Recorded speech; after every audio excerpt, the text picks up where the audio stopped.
කාන්තාව කිව්වා මතක් වෙන්නේ මට සිලිටු සුසිනිදු සමගින් යුක්ත අයෙක් කියලා. ඉතින් මේ සුසිනිදු සමට වින කරන ගැටලුවක් ගැන තමයි අද වැඩසටහනින් කතා කරන්න සූදානම් වෙන්නේ. ඒ ගැටලුව තමයි අපි දැකලා තියෙනවා සමහර වෙලාවට ඇතැම් කාන්තාවන්ගේ අනවශ්‍ය විදිහට මූණේ රෝම වර්ධනය වෙනවා. ඉතින් මේ ගැටලුවට විසඳුමක් දෙන්න තමයි සූදානම් වෙන්නේ. ඒ සඳහා අපිත් සමග එකතු වෙලා සිටින දේශීය වෛද්‍ය වත්සලා මානෙල් මහත්මිය. අයිබන් ඩොක්ටර්. අයිබෝන්. ඩොක්ටර් දැන් මම කතාව ආරම්භයේදීත් කිව්වා දැන් අපි ඇත්තටම දැකලා තියෙනවානේ ඇතම් කාන්තාවන්ගේ මූණේ අනවශ්‍ය විදියට මේ රෝම වර්ධනය වෙනවා. මේකට හේතුව මොකක්ද? මේක හර්සුයිටිසම් කියන රෝග තත්ත්වයක්. ඉතින් එක අපි බහුලව කතා කරන රෝග තත්ත්වයක්. ඇත්තටම ආසියාතික කාන්තාවන් තුළ වඩාත් සුලභව දැක ගන්න පුළුවන් මුහුණේ අනවශ්‍ය විදියට රෝම වර්ධනය වීම. ඒතකොට ඇත්තටම මේක කාන්තාවකට ප්‍රශ්නයක්. මෙවැනි කාන්තාවන් තවත් ලක්ෂණ කීපයක් තියෙනවා. ඒක තමයි කටහඬ ටිකක් රළු වෙනවා, කොණ්ඩේ හැලෙනවා, මුහුණේ පිම්පල්ස් එනවා, බ්‍රෙස්ට් සයිස් ඩික්‍රීස් වෙනවා. ඒ වගේම මසල් මාස් එක වැඩි වෙනවා. ඒ කියන්නේ පිරිමි අය වගේ ඝනකම් මාංශ පේශි පිහිටනවා. ඒ වගේ අනිකුත් ලක්ෂණත් සාමාන්‍යයෙන් කාන්තාවකගේ වගේ මට සිලුටු ලක්ෂණ වලින් මෑත ටිකක් රළු ලක්ෂණ එන්න පුළුවන්. ඉතින් මේ තත්ත්වය තමයි අපි හර්සුයිටිසම් කියලා කියන්නේ. මේක රෝග තත්ත්වයක්. ඇත්තටම මේකට හේතුව චතුමි හෝමෝන ප්‍රශ්නයක්, හෝමෝන චේන්ජ් වීම. ඊට අමතරව බලපාන තවත් හේතු රාශියක්ම තියෙනවා. අපි දන්නවා polycystic ovarian disease කියලා PCOS එක අපි කාන්තා රෝග යටතේ කතා කරන රෝග තත්ත්වයක්. මෙවැනි රෝග තත්ත්වයකින් යුක්ත කාන්තාවන්ගේ විශේෂයෙන්ම අනවශ්‍ය රෝම වර්ධනය වෙන්න පුළුවන්. ඊළඟට කෝසින් සින්ඩ්‍රෝම් එක තියෙන කාන්තාවන්ට, ඊට පස්සේ කන්ජනිටල් ඩිසීසස් තියෙන අයට, ඒ වගේ විවිධ ඖෂධ භාවිතා කරන අයට මෙවැනි තත්ත්ව එන්න පුළුවන්. ඇත්තටම මේ තත්ත්වයට හේතුව වෙන්නේ ටෙස්ටෙස්ටරෝන් හෝමෝනය. කාන්තාවන්ගේ බුදු බව ලස්සන පවත්වගන්නේ ඊස්ට්‍රජන් හෝමෝනය.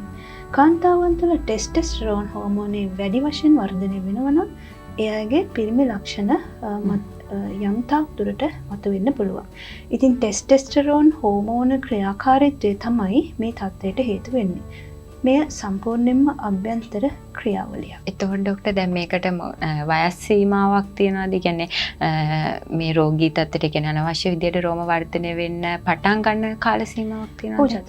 මේක පටන් ගන්නෙ වැඩි වියට පැමිණීමත් සමග. මොකද සෙක්ස් හෝමෝන වල ක්‍රියාකාරීත්වය ආරම්භ වෙන්නේ වැඩි වියට පැමිණීමත් සමග. ඉතින් වැඩි වියට පැමිණීමත් සමග ආරම්භ වෙන්නේ ඉතින් අවසන් වෙන්නට වයසක් නැහැ. ඕනෑම වයසක මේ තත්ත්වය දැක ගන්න පුළුවන්. ඉතින් මේකට පවුල ඉතිහාසය බලපානවා. ගොඩක් මහතින් වැඩි කාන්තාවන්ට විශේෂයෙන්ම මෙවැනි තත්ත්ව එන්න පුළුවන්. එතකොට ඩොක්ටර් දැන් මේ අනවශ්‍ය රෝම වර්ධනයට ගෙදරදී ඒ කියන්නේ ආයුර්වේදයේ තුල භාවිතා කරන්න පුළුවන් පිළියමක් තියනවාද? ඒ පිළියම අපිට නිවසේදීත් අපිට පාවිච්චි කරලා මේ රෝගේ මගහරවා ගන්න පුළුවන්ද? ඔව් ඇත්තටම මේක නිවසේදී අත්බෙහෙතක් කරලා සුව කරන්න පුළුවන් රෝග තත්ත්වයක් නෙමෙයි. මේක බොහෝ විට අභ්‍යන්තර හෝමෝනමය ක්‍රියාකාරී සිදුවන දෙයක්. ඉතින් අපිට මේකෙන් වළක්වන්න පුළුවන්. මේ තත්ත්වය අවම කරගන්න පුළුවන්. මේ සඳහා මුලින් කිව්වා වගේ ටෙස්ටෙස්ටරෝන් හෝමෝනයේ ක්‍රියාකාරීත්වය අවම කර ගැනීම තමයි කරන්න පුළුවන්. ඒ සඳහා භාවිතා කරන ඖෂධ කීපයක් තියෙනවා. ඉතින් අපිට නිවසේදී මේ ඖෂධ භාවිතය වැඩි කරගන්න පුළුවන්. එතකොට අපිට පුළුවන් මේ தත්ත්වය අවම කරගන්න. ඉතින් ආයුර්වේදයේදී අපි භාවිතා කරන ඖෂධ කීපයක් තියෙනවා. නෙල්ලි, තුලසි, ශතාවරි, අශෝකපොට්ටු, ඉරමුසු, නාමරේනු මෙවැනි ඖෂධ අපි ආයුර්වේදයේදී භාවිතා කරනවා. මේ ඖෂධවල විශේෂත්වය තමයි චතුමි කාන්තා හෝමෝන සක්‍රිය කරන්න විශේෂම දායක වන ඖෂධ තමයි මේවා. ඉතින් අපිට පුළුවන් නිවසේදී මේවා භාවිතා කරන්න. දැන් හාතවාරිය එහෙම නිවසේ භාවිතා කරන්න පුළුවන් කැඳ හදලා. ඉතින් හැම කාන්තාවකටම ඉතාම සුදුසු ඖෂධයක් තමයි හාතවාරිය කියන්නේ. ඉතින් හාතවාරිය කැඳ සතියකට දෙවරක් හෝ තුන්වරක් ගන්නව නම් මේක අවම කරගැනීමේ හැකියාවක් තියෙනවා.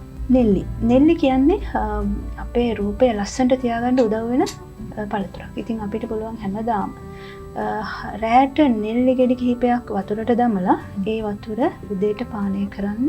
ඔබට ඊටාම වෙනසක් දැනේවි. සතියක් දෙකක් යද්දී ඒ ඊටාම ගුණ වෙයි. ඉතින් මෙවැනි ගෙදරදී භාවිතා කළ හැක්කේ මෙවැනි දේවල් තමයි තත්ත්වය අවම කර ගැනීම සඳහා.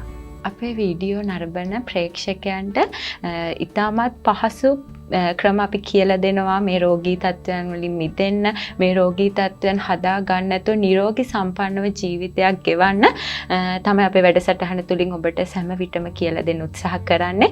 ඉතින් වෙනදා වගේම ඔබේ රූපලාවන්‍ය ගැටලුවක් තියෙනවා නම් අනිවාර්යයෙන්ම අපිට කමෙන්ට් කරන්න. අපි සූදානම් ඒ ගැටලුවට විසඳුම් ලබා දෙන්න අපේ වෛද්‍යතුමියත් සමග ආයෙත් දවසක හමු වෙමු. එතකන් ඔබට සුබ දවසක්. ආයිබන් ඩොක්ටර්.